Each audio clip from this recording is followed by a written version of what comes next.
What's up guys, welcome back to the channel. It's your boy Dominic Rich. If you're new around here, consider hitting the subscribe button if you want to follow my 2022 FIFA World Cup journey. In this video, I'll be letting you guys know my predictions for the first round of the CAF World Cup qualifiers. On July 10, 2019, the CAF announced the format that they will use for the 2022 World Cup qualifiers, and it would be a reversion of the one used for the 2014 World Cup. The format consists of 3 rounds. In round 1, 28 teams ranked from 27 to 54th will play home and away over 2 legs. The 14 winners will then advance to the second round. The second round consists of 40 teams. Teams ranked from 1 to 26 and the 14 teams advancing from round 1. The 40 teams will be divided into 10 groups of 4, and within the groups the teams will play each other home and away in a round robin format. The 10 group winners will then move on to the third round. And since the African Confederation only has 5 allotted slots for the 2022 World Cup, the 10 teams will be drawn against each other. And when I say drawn against each other, I don't mean they'll be playing against each other like every single team. I mean, for example, Egypt will play against South Africa, and whoever wins qualifies for the World Cup. So across those 10 ties, the 5 winners of each tie will qualify for the 2022 FIFA World Cup. I know guys, this format really sucks because a team can come all the way from the first round, do very well in the second, make it to the third, and then lose and not qualify for the World Cup after a tremendous run. Like, you could win 7 games and then lose the 8th, and then that's it. That's exactly what happened to Egypt in 2014. So it's literally, guys, it's literally a fight to the finish. For the 2018 World Cup, Egypt, Tunisia, Morocco, Senegal, and Nigeria all made the cut after winning their respective groups in the third round of qualifying. Now that you know how the qualification process works, let's predict the teams ranked from 27th all the way to 54th.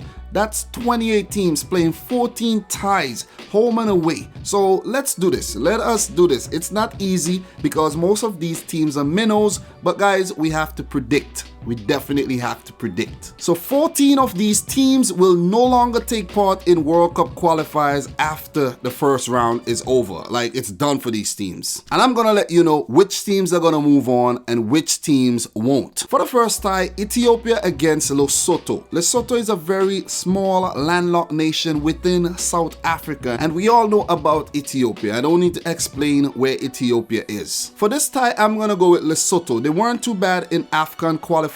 They placed third in their group behind Tanzania, who qualified. They had 6 points, Tanzania had 8, so Lesotho could have made it to the AFCON.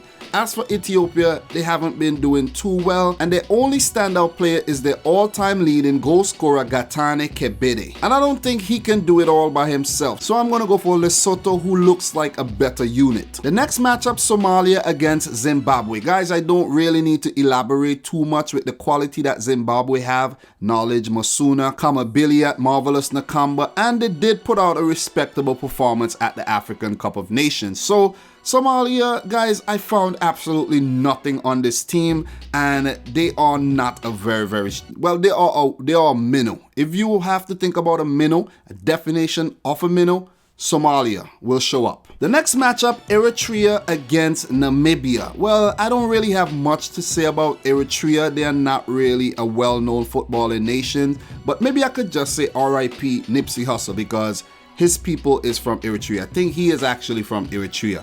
So this matchup here, it's a mismatch. It's a mismatch. Namibia, they qualified for the 2019 African Cup of Nations. I like what I see in Namibia, so I'm definitely going to predict them to move on to the second round and give themselves a very good chance to qualify for the 2022 World Cup. Eritrea, I think they stand no chance. For the next matchup, guys, this one is a derby. It's between neighbors Burundi and Tanzania. This one is a very tricky one. It's very difficult to predict. Both countries made it to the 2019 African Cup of Nations, with Burundi making their debut. Tanzania put out a pretty okay performance, but both teams did not move on to the knockout stage. For Tanzania, after their failed African Cup of Nations, they fired their coach Emmanuel Amunoki, and the last time I checked, they did not have a coach, but by now they should. And they will be definitely depending on their talisman Mbwana Samata to produce the goods. For Burundi, Saido Berahino, Birigimana, Razak, and Cedric Amisi are all very good players to look out for. So who do I think is gonna win this tie? Tanzania or Burundi? Guys, I'm gonna go for a twist here, and I'm gonna say Burundi defeat Tanzania across 2 legs and move on to the second round. For the next tie, Djibouti against Eswatini. Most people don't even know these countries exist. Well, Eswatini, formerly Swaziland, is a landlocked nation, South Africa, Namibia, around that area. It's similar to Lesotho. And Djibouti, it's a northern African nation that most people doesn't even know exists. And their football team, no one really knows anything about the football team either. So who will come to this tie? Djibouti or Eswatini, formerly known as Swaziland? I'm gonna actually go for Eswatini here. They had a pretty tough AFCON qualifying group and they didn't do too bad, you know. It was really tough. Egypt was in their group. So guys, you know what you get when you play against Egypt. Djibouti, guys, come on. I give them no chance here. So I'm going to go for Eswatini to move on to the second round. For the next matchup, Botswana against Malawi. For Botswana, they wasn't really too good at the recent AFCON qualifiers. They did qualify for the African Cup of Nations in 2012, but they look a shadow of their former selves. For Malawi, they did put on a better showing in the AFCON qualifiers, and in my opinion, they are a better team than Botswana, and I'm going to go for Malawi to move on to the second round. For the next matchup, Gambia against Angola. Angola, a large country, Gambia very, very small. For the Gambia, they have a very, very decent pool of Euro-based players, and they have picked up some decent results in their last 5 to 10 matches. For Angola, they qualified for the recently completed African Cup of Nations. They came through a very weak qualifying group, and they didn't do so well at the tournament at all. Seeing that they are a Portuguese nation, most of their players ply their trade in Portugal. Angola, on paper, I think is a far better team than the Gambia. Historically, they are a better team.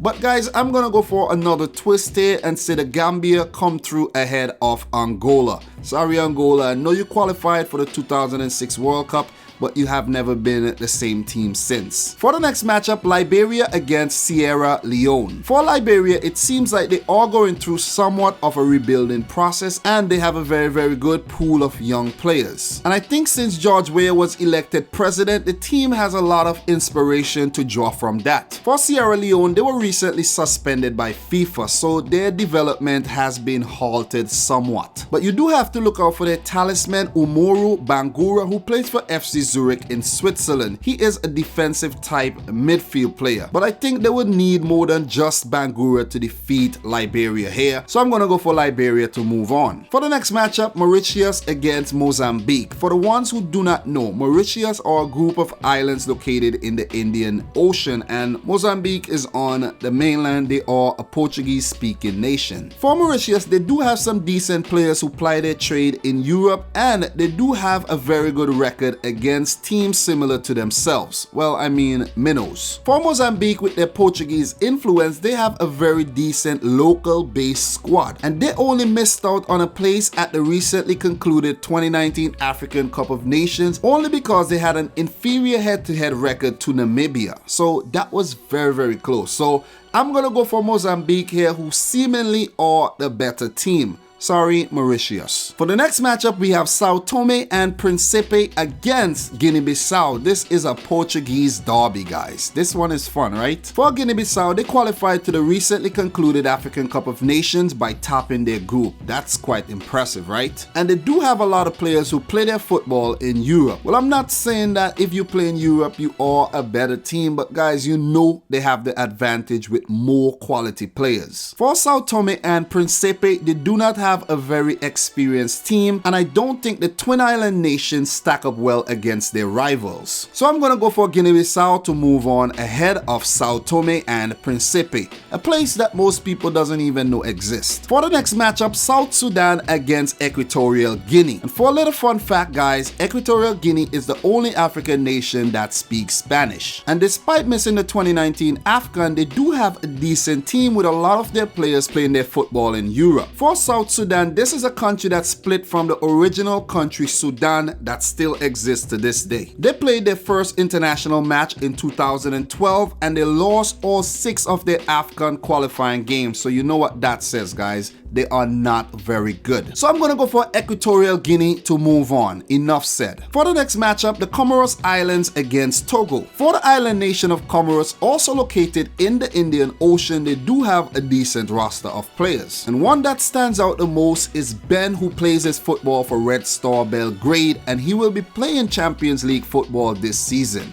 That's a fun fact for some of you guys who don't know. But for Comoros, they do have a very poor record against higher ranked African nations, and they did place last in the AFCON qualifying group. This would also be the first time that they are facing Togo, who are led by their veteran Emmanuel Adebayor. Adebayor has been with Togo since they qualified for the World Cup in 2006. I can never ever forget this player because this was one of my favorite World Cup tournaments. I could remember Aqua from Angola and Adebayor from Togo. And even though Togo missed the 2019 AFCON, they are still far better than Comoros in my opinion. I'm not saying that Comoros cannot pull an upset here, but I'm gonna go for Togo. For the next matchup, guys, we have another derby between neighbors Chad and Sudan. For Sudan, they also have a very inexperienced team, and they may have suffered from the split that split the nation into South Sudan and Sudan. As for Chad, most people doesn't even know a country is called Chad. They withdrew from the 2017 African Cup of Nations qualifiers, and in result, they were banned for the 2019 one as well.